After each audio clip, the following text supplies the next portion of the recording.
क्या कानून आपको आत्मरक्षा या प्राइवेट डिफेंस का अधिकार तब भी देता है जब झगड़े की शुरुआत आपने की हो? केरला के इस केस से आपको क्लैरिटी मिलेगी। Kunni Mohammed versus state of Kerala case में एपेलेंट ने पॉलिटिकल दुश्मनी में एक प्लान अटैक किया, जिसमें वो और उसके साथियों ने तीखी छुरी और डंडे उठाकर जानलेवा वार किए। विक्टिम की छाती और पेट पर गहरी चोटें लगी, जो मौत का सबब बनी।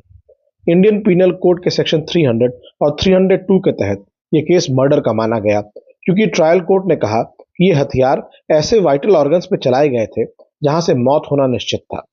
एपेलेंट ने कहा कि यह सब सेल्फ डिफेंस में हुआ, लेकिन सुप्रीम कोर्ट ने कहा अगर आप शुरू से ही हमला कर रहे हैं तो प्राइवेट डिफेंस का दावा नहीं चल सकता।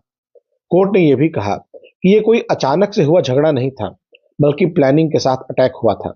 इसलिए एक्सेप्शन 2 ऑफ सेक्शन 300 आईपीसी, जो प्राइवेट डिफेंस के राइट को एक्सीड करके ज्यादा हार्म करने पर अप्लाई होता है, उसका बेनिफिट भी अक्यूज को इस केस में नहीं मिला। फाइनली सुप्रीम कोर्ट ने एपेलेंट की सारी बातें रिजेक्ट कर दी और उसकी लाइफ इम्प्रिजनमेंट को कंफर्म कर दिया।